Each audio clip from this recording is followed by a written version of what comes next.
Salakia, continue. So in the book of Hebrews,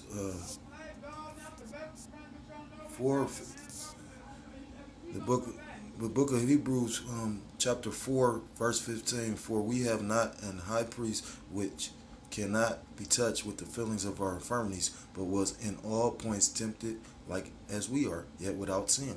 So he was tempted and went through the same temptations that we do. And like the book of First Corinthians said, it's common to man, but he didn't sin. Continue. Well, that's the spirit because the commentary went into First Corinthians 10 and 12. So it says we learn from Mark that immediately the spirit impelled him to go out into the wilderness. Mark 1 and 12.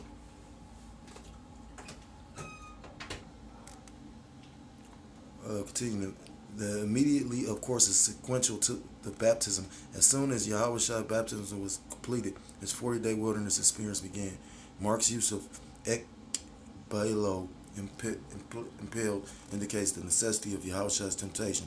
Although the temptations were given by Satan, they were a part of God's perfect plan for the redemptive work of his Son. One of the great truths of life, from which even the Son of God was not exempt on earth, is that after every victory comes temptation. Yahweh's word warns, let him who thinks he stands take heed, lest he fall. And it's quoting 1 Corinthians 10 and 12. When we have just succeeded in something important, we are invariably tempted to think that we made the accomplishment in our own power and that it is rightfully and permanently ours. When we are most exhilarated with success, we are also most vulnerable to pride and to failure. In one of my high school football games, I'm not even going to read it. Well, no. In one of my high school football games, we were ahead by some 50 points in the fourth quarter, and the coach was letting everyone play. We were on about the 5-yard line, and the touchdown was certain. The coach decided to let a fourth string running back carry the ball so that he could have at least one touchdown to his credit before he graduated to the next spring. He easily ran through the hole. The line opened up for him, and he scored. As the crowd cheered, he turned away but kept running. He hit the goalpost and was knocked out. He was so carried away with his triumph that he completely lost his perspective and his sense of reality. Consequently, his victory was short-lived. At other times, success causes us to feel invincible and to let down our guard. And when testing comes, we are not prepared for them. In the contest between Elijah and the 450 prophets of Baal on Mount Carmel, the Lord gave dramatic and miraculous evidence that he was the true power and Elijah was his true prophet. First, he sent fire from heaven to consume the sacrifices and wood Elijah had soaked with water. Then, in answer to the prophet's prayer, he sent rain to drought-stricken Judah. 1 Kings 18:16-46. But within less than a day, Elijah was in despair and asked the Lord to take his life. After being courageous and immovable before the 450 false prophets, he shriveled before the threats of Jezebel.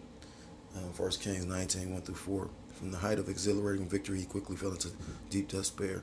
No sooner had Israel been delivered from Egypt than Pharaoh came pursuing him with his army. No sooner had Hezekiah left the solemn Passover than Sennacherib came against him.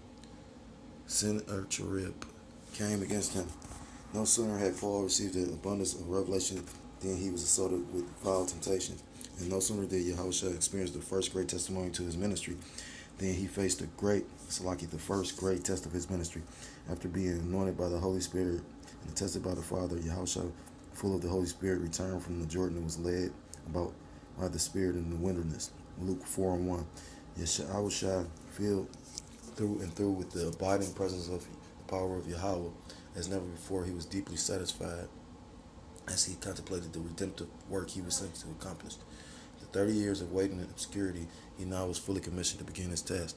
Then the devil tried to turn him away. One of Satan's most common scriptural names is the devil, from diablos, which means accuser or slanderer. Among the many other names given here, Salaki given him are the ruler of this world, John 12:31, John 14:30, John 16:11. prince of the power of the air. Ephesians 2:2, the God of this world. 2 Corinthians 4:4, the serpent of old and deceiver of the whole world. Revelations 12:9.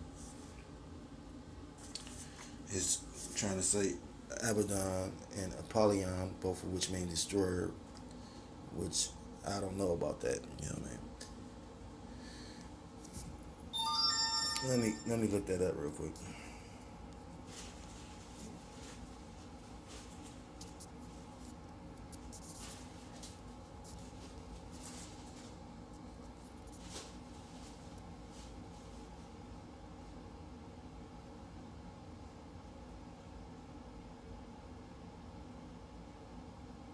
Revelation 9.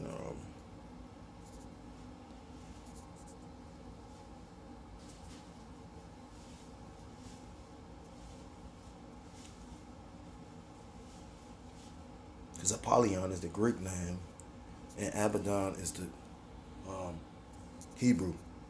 On name, universal of proper names. The name is used for everything, which the name covers everything, thought or feeling of which is aroused in the mind by the mentioning, hearing, remembering the name for one's rank.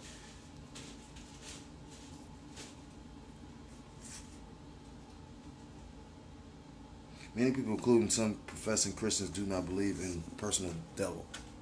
But Satan has never made himself more personally manifest than he did to Yahweh in the wilderness. The Lord's own account shows unmistakably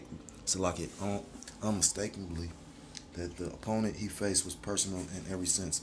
Satan was so real even to Martin Luther that it is reported that on one occasion, Martin Luther threw an inkwell at his adversary.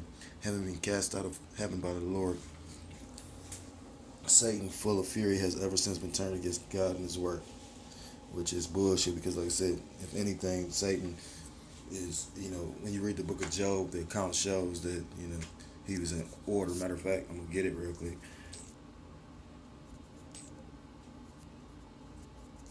The book of Job.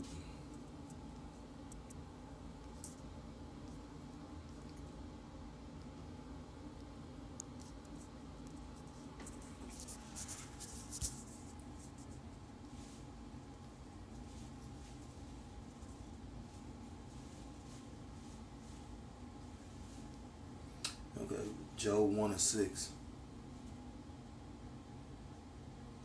Now there was a day when the sons of Yahweh, so it says sons, Benay, son, grandson, child member of a group of Yahweh came to present themselves before the Lord. So it's talking about the Lord Yahweh. And that's why you see the capital Lord, and Satan, Satan, adversary, one who withstands an adversary, personal, superhuman adversary, Satan. Present themselves before the Lord, and Satan came also among them.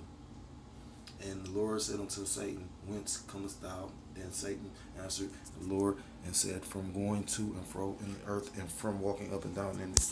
And the Lord said unto Satan, Hast thou considered my servant Job, that there is none like him in the earth, a perfect and upright man, one that fear of Yahweh and escheweth evil?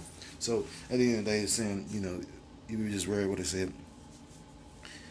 You just read an account of Job. It sounded like, if anything, they was in accord because they made a bet.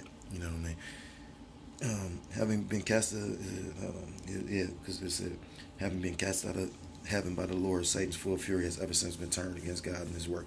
During Yahweh's incarnation, that wrath was specifically focused in all its intensity against the Son and against his divine mission of salvation. The devil's single purpose is to frustrate the plan of Yahweh and to usurp the place of Yahweh. He therefore continued to ask Mashiach and all who belong to him. He also pursues every effort to keep others from coming to Mashiach. The wilderness of Judea is a hot, barren, desolate area that extends west from the Dead Sea almost to Jerusalem, and is some 35 miles long and 15 miles wide. George Adam Smith described it as an area of yellow sand and crumbling limestone. It is an area of contorted strata The ridges run in all directions as if they were warped and twisted. The hills are like dust heaps. The limestone is blistering and peeling. The rocks are bare and jagged, and often the ground sounds hollow. I said the Gospel of Matthew. It's quoting Philadelphia, Westminster, 1975. Nowhere in Palestine could Yahushua have been more isolated or in less comfort. I'm gonna stop there and pick up either later in the week, if or next week. I don't want to Ratazah, if that be Yahweh's will, or Yahweh Ratazah. So with that, I want to stop and give all praise, honor, and glory. Call halal Yahweh by Hashem, Yahweh Shah by Hashem, Harchak Wadaspraktham. The other honors to the apostles and elders of Great Millstone. Peace and salutations to the Akim around the four corners of the earth, pushing the truth and faith and sincerity. Until next time, once again, shalom, shalom, and the ball.